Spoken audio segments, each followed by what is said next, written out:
gentlemen, stop everything. It's a DJ Elf 7 exclusive. Hey, what's up? It's your boy DJ Elf 7. Now today I have a very special guest. You know I'm super politically active, and this guest is actually quite relevant to some of the things that I got going on right now. But I'm gonna let her actually introduce herself. Go ahead. Hello, I'm Sara Wolk, calling from Oregon. I'm executive director of the Equal Vote Coalition, which is a national nonprofit dedicated to fighting for true equality in the vote itself. The basic idea is that the voting system shouldn't play favorites. Okay, so and we can do better. One of the things that I kind of experienced is here in New York City for the first time, they're running something called ranked choice voting, and it sounds cool. It sounds, it sounds like something that's attractive, but it's not everything. There's no like perfect solution, as my man Jonathan Martin says, right? It's not a cure-all.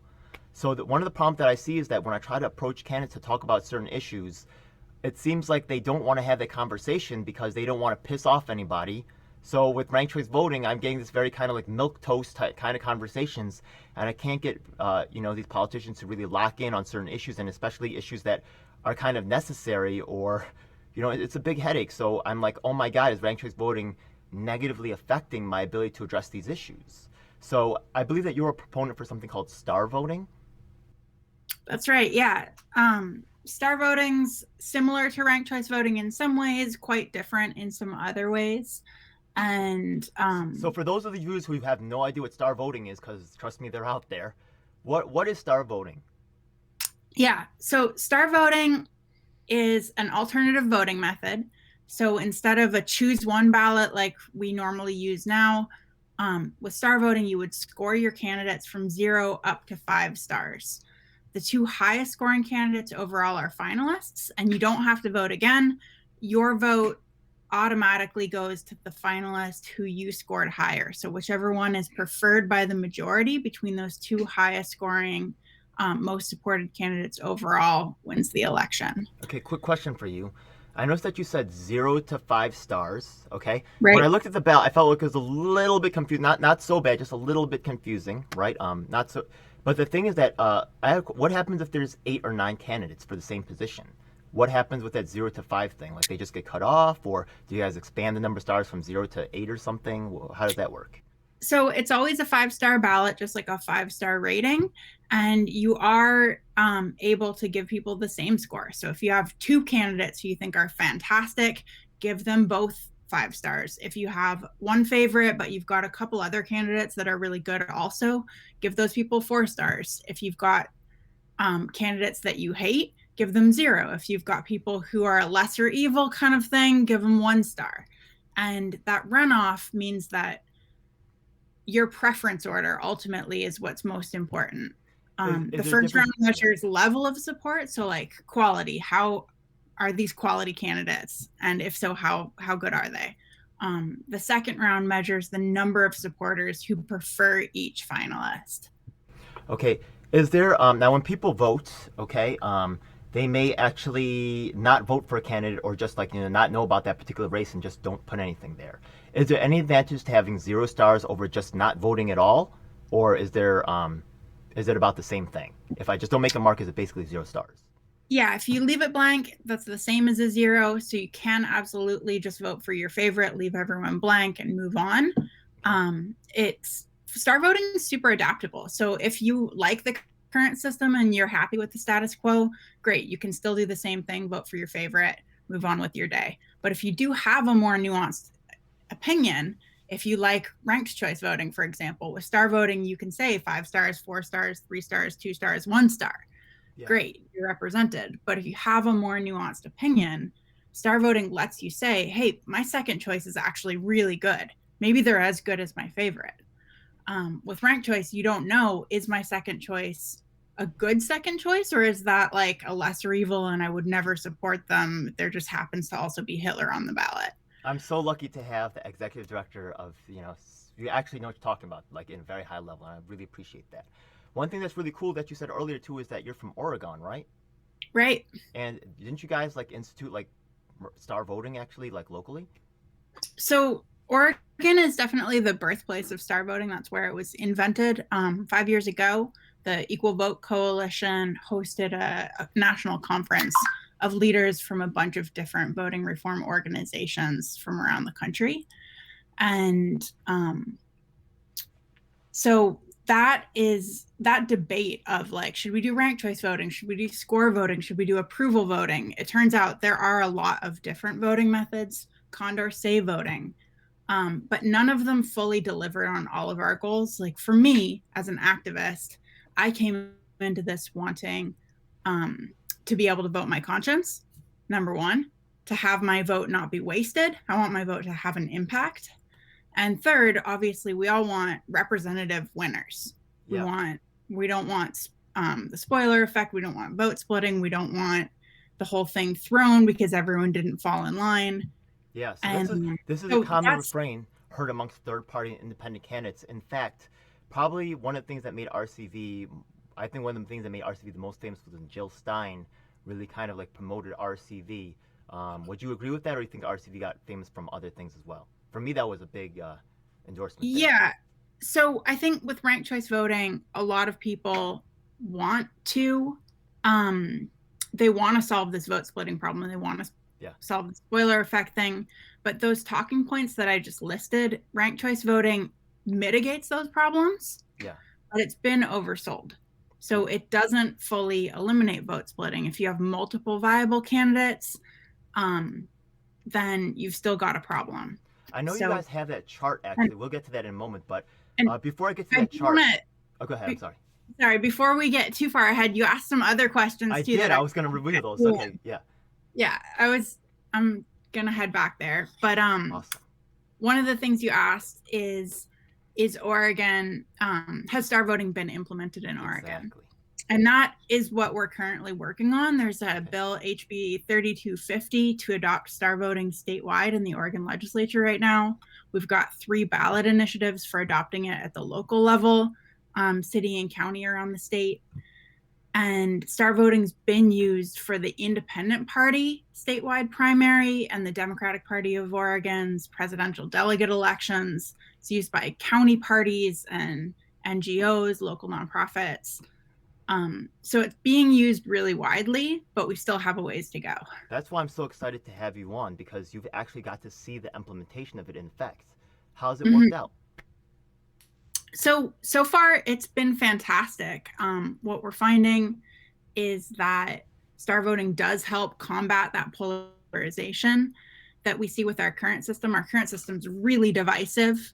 The strategy to win is pretty much like demonize the other side, us against them, good against evil. And as we all know, the world isn't really that black and white. Politics shouldn't be either. And in terms of solving the most complex problems in the world, which is what politics is all about, is getting good people elected, and hopefully they can work on these issues and be effective. Okay. But instead they spend the whole time infighting. So when you're talking about ranked choice voting and your concern there with, are candidates going to be afraid to say anything controversial? Are we going to have kind of the opposite problem where we're like overcorrecting, and so now nobody's willing to take a stand? Honestly, with ranked choice voting and with preference voting in general, there is an incentive to be more positive, to not demonize the other, and specifically to not antagonize the voters of your opponents. Right. So if I'm running against you, we could disagree on the issues, but I shouldn't be slandering you. I shouldn't be falling back to like personal insults or underhanded tactics, because that's just going to turn your whole support base against me.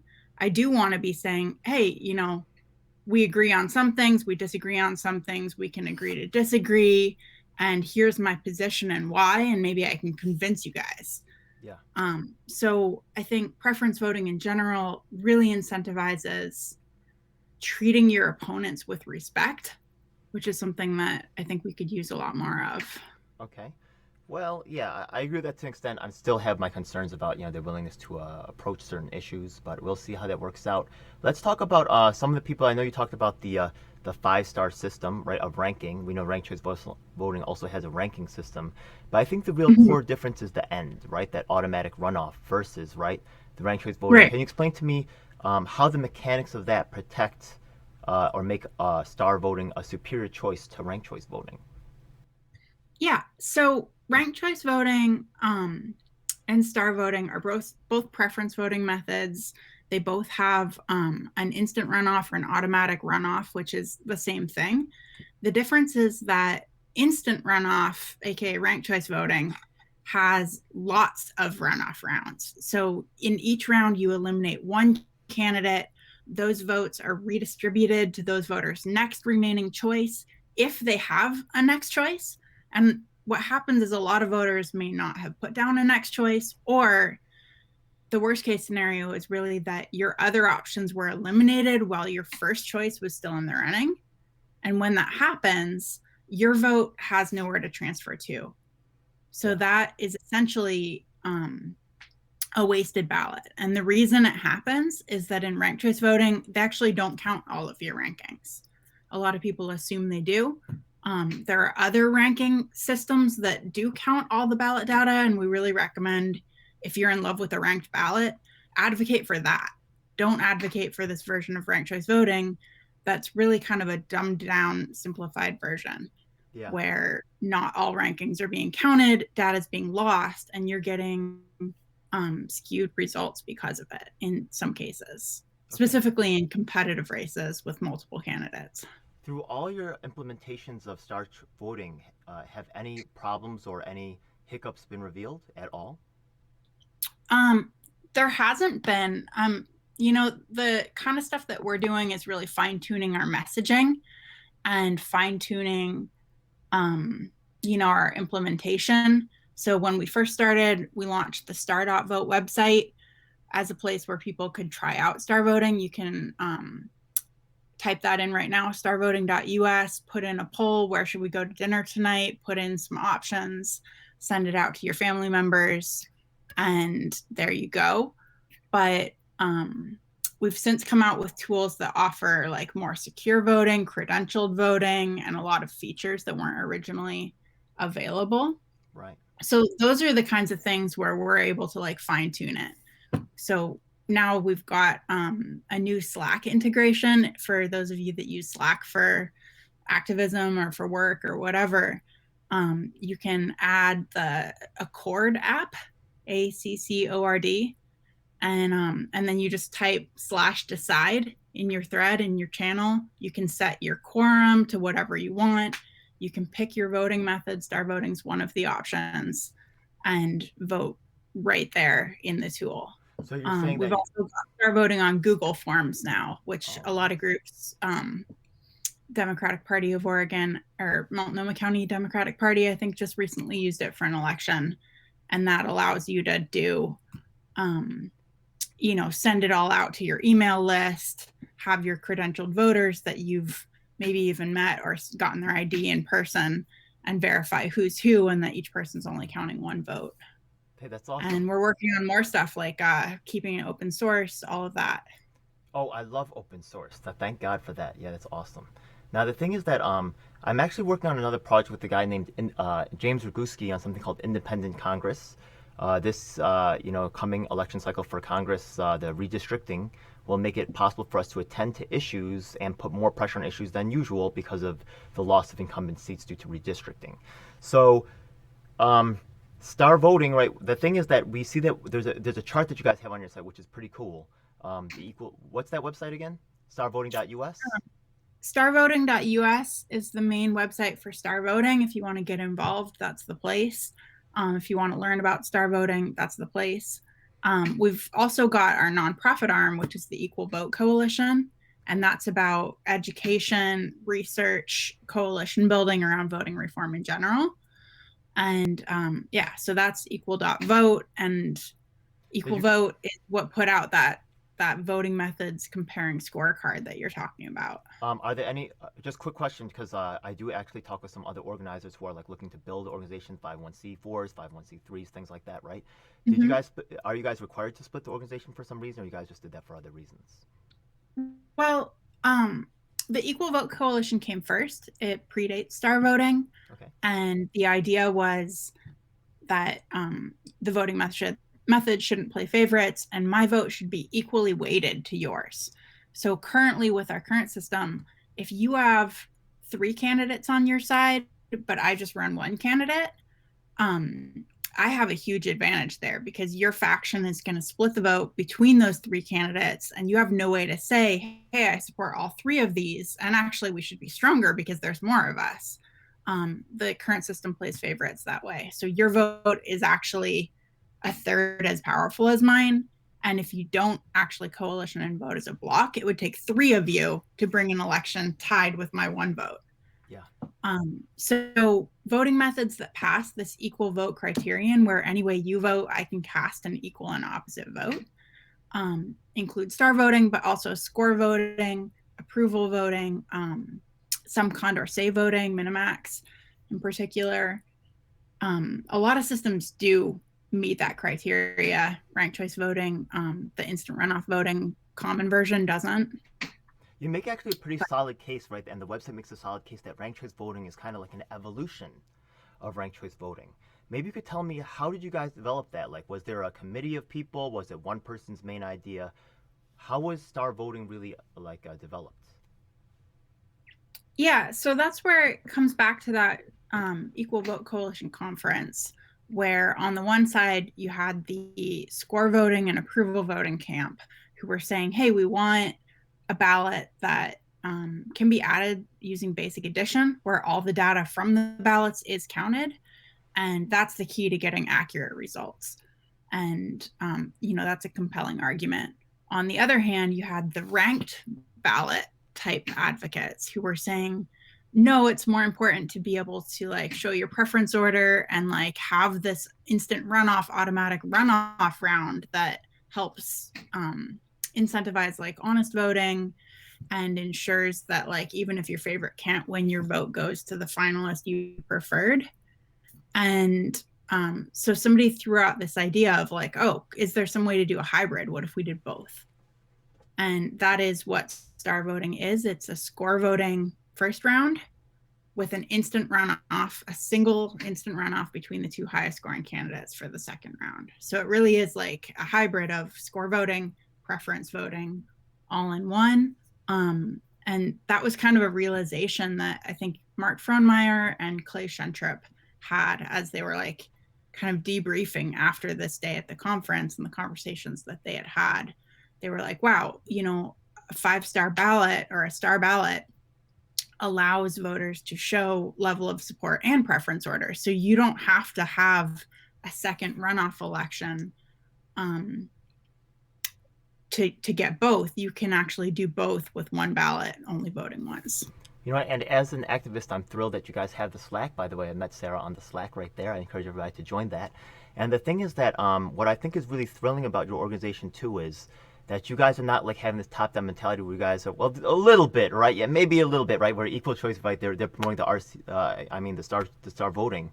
But I think that it's really cool that you guys have a way for people to experiment with themselves. Honestly, I'm gonna try star voting within my own organizations or promote star voting within my own organization, use the infrastructure that you've talked about, and then we can have a feedback and tell you guys like how it worked for us or our experiences with it, and continue to build in a continuous manner.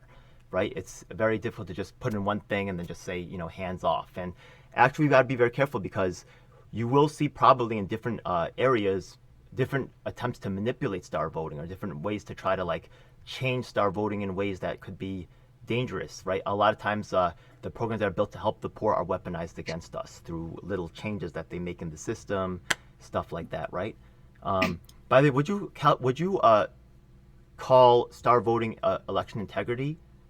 Would you say that it helps election integrity or?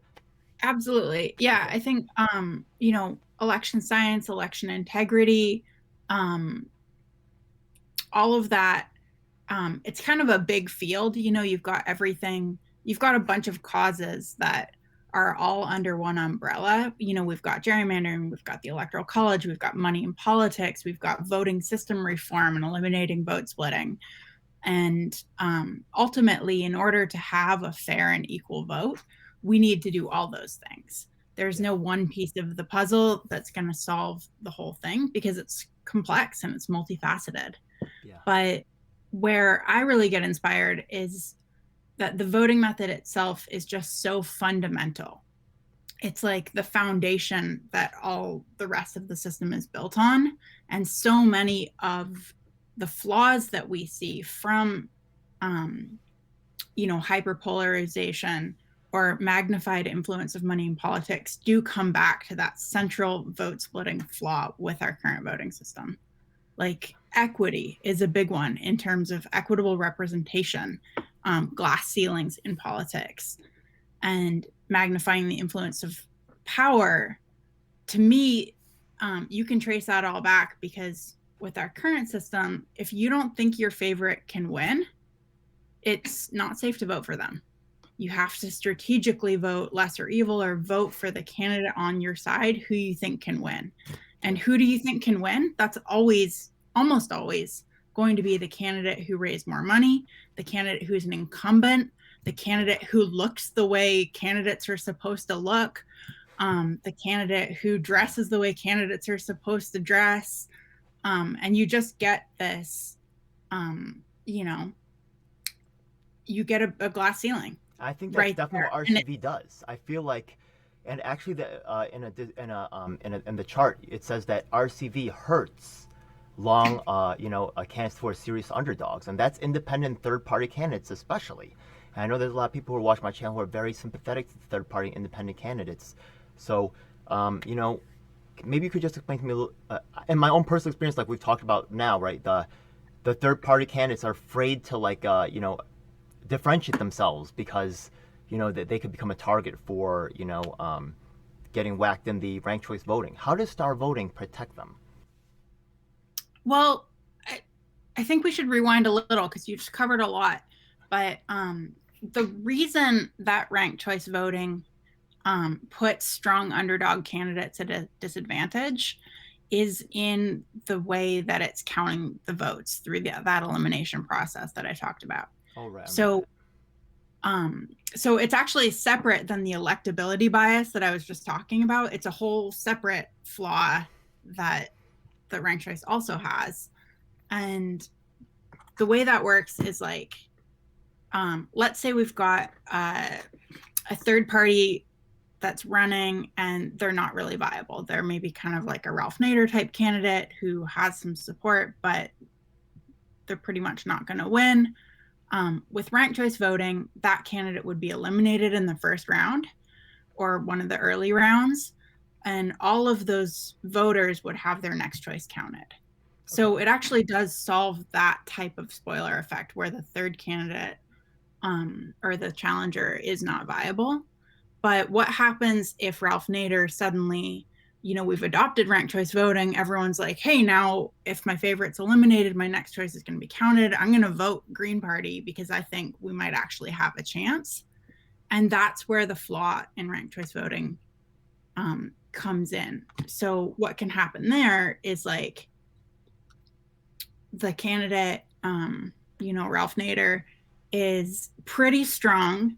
And so other candidates are eliminated in the first round. Other candidates are eliminated in the second round. And by the time the Green Party candidate or whatever third party you want to identify with is eliminated, your other choices are gone already. And so your ballot gets eliminated without your next choice counting. Yeah, that's and honestly, the New York City the Democrats, they're very well funded, and the fact that they chose ranked choice voting may actually a lot of times Democrats have this little sneaky way of giving us what we want, but it's not really what we want. You get what I mean? So I bet you they made the calculation in beforehand that RCV would be maybe playing into establishment interests to a certain extent, or for that particular race. So I don't trust that at all. Yeah, and star voting seems like such a strong player I don't really remember there any being real conversation about that. So if people want to help, like, the maybe start, besides doing it in their own local things, how can people try to start convincing their own local Democrats to maybe institute star voting? How do you guys get that done? Yeah. So a couple of things. One is that all voting reforms are better than the current system overall. So even ranked choice, it is better than the current system. So I think it's really important for our advocates to not end up divided and conquered ourselves. You know, when we've got competing reforms on, we're still on the same side of like pro voting reform, because the current system in every study is the worst. But ranked choice voting's kind of been the default voting reform for the last 150 years. And it does have a lot of known issues. It hasn't broken two-party domination in the countries that have used it for the longest, Ireland and Australia. It does have this monotonicity thing where your vote can actually backfire. Voting for your favorite can hurt your favorite, and it's very counterintuitive. It's hard to explain, but we don't want a voting method that has counterintuitive, weird side effects. We want something that's transparent, that does what we think it's going to do, where our vote does what we think it's going to do. Okay. So the ask, when the real ask for you to be not just stuffing envelopes, not just doing some little thing here and there to help, is to spread this conversation and to encourage people to do the deep dive. And if somebody's excited about voting reform, if they're excited about ranked choice voting, or if they're talking about polarization, money in politics, lack of equity, connect those dots. Say, hey, a lot of those problems stem back to our current voting system. They can be solved with better voting methods. You might have heard of ranked choice voting, but there's even better voting methods that have come out in the modern era that really top the charts, that really deliver on our goals, that don't just mitigate some of these problems. They're not a Band-Aid. I really see star voting as something that can fully solve the voting reform piece of the puzzle, and that can help us be more effective on every issue. Like, once we've got good elected leaders, we've got accountability, we've got that ability to vote our conscience, that's when we can get to work on gerrymandering, on money in politics, on saving the environment, on social justice, and the 8 million other issues, healthcare for all, economic stability. I see your UBI in the background, ending regime change wars. These are the issues that are on the table here. And until we have good, equitable, solid voting reform, we're not going to be able to get to work on the other stuff. Thanks for, those are also communities that watch my stuff. So thanks for being sensitive and knowing my community. That's pretty cool. I appreciate you. Thank you so much. Got some nonsense in the background there. All right, cool. So, look, I'm super excited about this. Oregon, right, is kind of like the central hub for this activity. Is star voting really making a break in like any other communities that we might know about? Yeah, we've actually got chapters all around the country. So Oregon is where it started. Right. And so it's where the bulk of our most established campaigns are. But we've actually got chapters in Texas, in New York, in Albany, New York's been working on this for a while, and New York City. We just launched a statewide New York chapter, actually. And I know you're in New York, so I'm going to talk about that one. I sure am. But if you find Star Voting New York on Twitter or on Facebook, you can join there. In our Slack channel, we do a lot of our organizing in Slack. So we've got a channel there where people can come to monthly meetings, get involved.